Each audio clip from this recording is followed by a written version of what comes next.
Yes.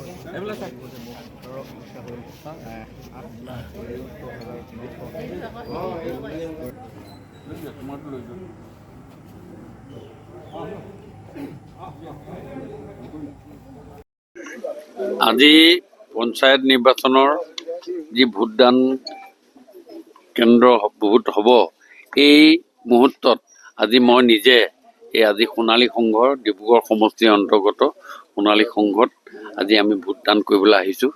এইটো এটা খুব ভাল হেৰি আৰু ভোটদান কৰিবলৈ অহাৰ যিটো ট্ৰেণ্ড ৰাইজ আহিছে, আৰম্ভ হৈছেই। বিফৰ টাইম মানুহ আহিছে, মই বিফৰ টাইমে আহিছোঁ আৰু এটা ভাল পজিটিভ এটা মুড লৈ আহিছে। মানে ভাৰতীয় জনতা পাৰ্টিৰ সপক্ষে এইবাৰ 90% মানুহৰ চিট ভাৰতীয় জনতা পাৰ্টিৰ সপক্ষে আহিব। এই কথাটো এইকাৰণে আজি হৈছে যে in between first and second শাসকীয় দল আৰু বিৰোধীৰ মাজত যিটো গেপ, সেই গেপটো মানুহৰ অলপ যদি ক'ৰবাত কনফিউজ আছে, এই কনফিউজনটো ছেকেণ্ডত গৈ পেলাই তাত চুব পৰা ব্যৱস্থা হোৱা নাই। কাৰণ ডেভেলপমেণ্টত যিখিনি ব্যৱস্থা হৈছে, যিখিনি কাম হৈছে, আজি প্ৰত্যেক গাঁৱলৈ যাওক, প্ৰত্যেক গাঁৱতে ৰাইজে কি ধৰণে কি কাম কৰিছে, সেই গোটেই কথাবিলাক এটা সুন্দৰ এটা পৰিৱেশ সৃষ্টি হৈছে। আৰু এই পৰিৱেশৰ ফলত আগন্তুক দিনত এই পঞ্চায়তী ৰাজ ব্যৱস্থাটো যে 90% ভাৰতীয় জনতা পাৰ্টিৰ সপক্ষে যে আহিব, এই কথাটো সম্পূৰ্ণভাৱে নিশ্চিত হৈছে। মাত্ৰ মই মোৰ ভোট সাব্যস্ত কৰিলোঁ, কৰি ইয়াতো এটা ভাল পৰিৱেশে আছে। আপোনালোকৰ আগতেও কৈছোঁ, এটা সুন্দৰ পৰিৱেশত আজি আমাৰ ভাৰতীয় জনতা পাৰ্টি আৰু মিত্ৰজোঁটৰ এইবাৰ গোটেই অসমতে যিটো আমি লিখি শুনি দেখি বুজিছোঁ, আমাৰ 90% আমি ভোট পাই এইবাৰ পঞ্চায়তীৰ চৰকাৰ গঠন কৰিম। কাৰণ কথা হ'ল মানুহৰ গ্ৰাছৰুট লেভেলৰ যিখিনি ডেভেলপমেণ্ট হৈছে, গ্ৰাছৰুট লেভেলৰ মানুহৰ development in between first and second, প্ৰথম আৰু দ্বিতীয় পাৰ্টিৰ মাজত ইমান ডাঙৰ গেপ আছে যে মানুহে দ্বিতীয় পাৰ্টিৰ কথা চিন্তা কৰিবলৈ মানুহৰ অৱকাশে নোহোৱা হৈছে। সেইকাৰণে মই যিটো দেখিছোঁ, একদম মাই গ্ৰাছৰুট এক্সপিৰিয়েঞ্চৰ পৰা মই আপোনালোকক কৈছোঁ যে এইবাৰ 90-95% ভোটাৰে ভাৰতীয় জনতা পাৰ্টিৰ সপক্ষে ভোটদান কৰিব। ইতিমধ্যে ছাৰ বিভিন্ন পঞ্চায়তৰ বিনা প্ৰতিদ্বন্দ্বিতা আপোনালোকৰ পাৰ্চনেলি জয় হৈছে ডিব্ৰুগড়। নহয়, এইখিনি চব ডিব্ৰুগড় বুলিও নহয়, আমি বিনা প্ৰতিদ্বন্দ্বিতা জয়লাভ কৰিছে। আমাৰ কিছুমান এনেকুৱা জেগা আছে যিবিলাক মানুহে আমাক ভোট নিদিয়ে, তেনেকুৱা জেগাতো আজি ডিব্ৰুগড় সমষ্টিৰ অন্তৰ্গতত আমি আজি সেইবিলাক জেগাত আমি বিনা প্ৰতিদ্বন্দ্বিতাৰে জয়লাভ কৰিছোঁ। আৰু এইটোৱে হ'ল প্ৰমাণ হ'ল কি, সেই অঞ্চলবিলাকৰ ডেভেলপ যিটো হৈছে, ডেভেলপমেণ্টখিনিত মানুহে কুৱেশ্যন কৰিবলৈ ৰাস্তা নাইকিয়া নিচিনা হৈছে। এতিয়া কি প্ৰশ্ন কৰিম, কি হৈছে, আমাৰ এইটো হোৱা নাই বুলি ক্ষোভ প্ৰকাশ কৰিবলৈ তেওঁলোকৰ ওচৰত অৱকাশ নাইকিয়া হৈছে।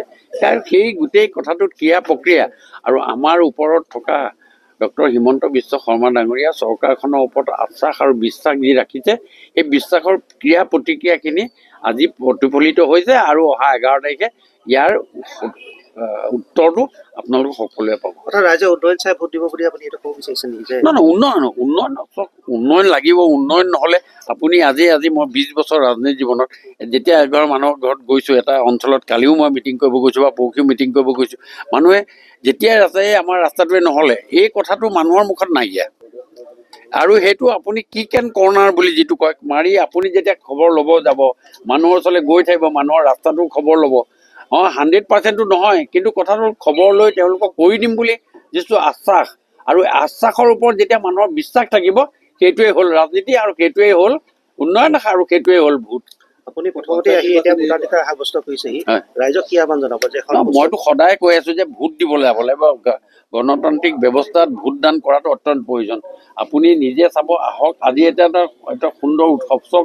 ৰাতিপুৱা যেনেকৈ বিহুৰ দিনা মানুহে মাঘৰ বিহুৰ দিনা ওলাই আহে, আজি ৰাতিপুৱা 7টা বজাৰ পৰাই মই নিজেই আজি 4:30টাত উঠি 5টা 5:30টাত গা চা ধুই আজৰি হৈ যে ভোট দিবলৈ যাব লাগিব, সেই ব্যৱস্থাটোৰ কাৰণে আজি ওলাই আহিছোঁ। আৰু ৰাইজক আহ্বান জনাইছোঁ, সকলোৱে আহক, ভোটটো দিয়ক।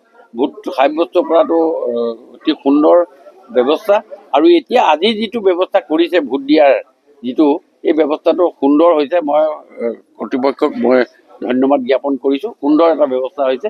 এই ব্যৱস্থা চলি থাকিলে আমি 5টা বজাৰ ভিতৰত আমাৰ কাম সম্পূৰ্ণ হ'ব বুলি ভাবোঁ। ডেফিনেটলি এইটোতো আমাৰ 100% হেল্ল' টেষ্টিং। এইটো আমি যিটো আজি এইটো হ'ব, এতিয়া মোৰ এই সমষ্টিৰ অধীনত 1,11,000 ভোটাধিকাৰ সাব্যস্ত কৰিব। 1,11,000 মানুহৰ ভোটৰ দিয়াৰ পাছত তেওঁলোকৰ মনৰ ক্ৰিয়া প্ৰক্ৰিয়াটো আৰু 300 দিনৰ পাছত কিমান বদলি হ'ব বা কিমান কি হ'ব এই কথাটো আপুনি গম পাই যাব। এইটোৱে আপোনাৰ 70-80% আপোনাৰ ৰিজাল্টৰ পজিটিভ নেগেটিভখিনি আপোনালোকে গম পাই যাব। 1,11,000 পঞ্চায়তী ৰাজ ব্যৱস্থাত ভোটাৰ আছে, বাকীখিনি টাউনৰ ব্যৱস্থা ভোটাৰ ডিব্ৰুগড় সমষ্টিৰ অন্তৰ্গত কৈছোঁ। এইখিনি মানুহৰ মাইণ্ডছেটটো কি হ'ব, কি হৈ আছে, মোৰ প্ৰতি সন্তুষ্ট নে অসন্তুষ্ট, এই আজি ইলেকশ্যনটোৱে 90% ক্লিয়াৰ কৰিব। নিশ্চিত